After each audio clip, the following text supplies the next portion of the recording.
Who was responsible for the Holocaust? According to the United States Holocaust Memorial Museum in Washington, some people say that only the Nazis hold the blame. A misconception they're working to address in their new exhibit called Some Were Neighbors, showing how people from all walks of life, including women, collaborated with Hitler.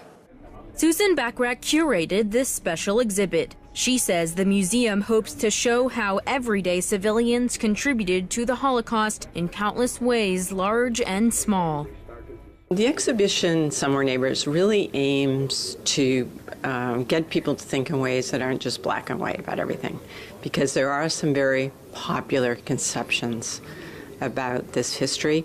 One is that people were forced to do what they do and that they didn't have any choice.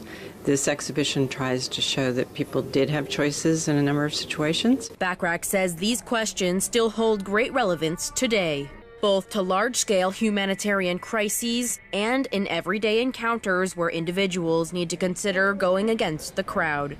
We hope by presenting these kinds of ordinary people, ordinary situation, ordinary roles, even in extreme circumstances, that somehow this might resonate for people in their lives today in different kinds of circumstances where they might be called on to show courage in certain situations, to stand up.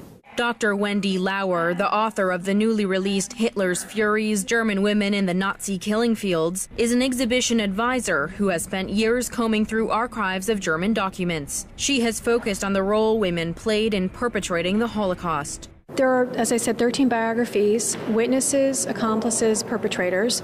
Most of the women were witnesses and accomplices, and then there's this really shocking chapter on the perpetrators, which has captured a lot of attention. Research for the exhibition and the book details secretaries who kept records of Nazi plans, nurses who took care of SS officers, German women who took Jewish belongings, female relatives to Nazis who offered emotional support, and women who became killers themselves. It raises questions about their levels of complicity and responsibility.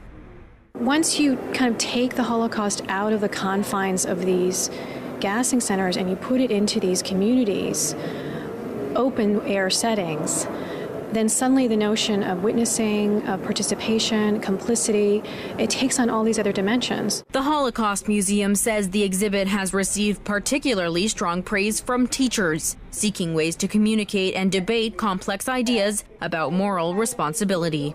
The enthusiastic response to Dr. Lauer and the Holocaust Museum's work shows that there's an appetite for their challenging research. And Dr. Lauer is anticipating the debut of her book in Germany and parts of Eastern Europe, where a few of the women she features still live today.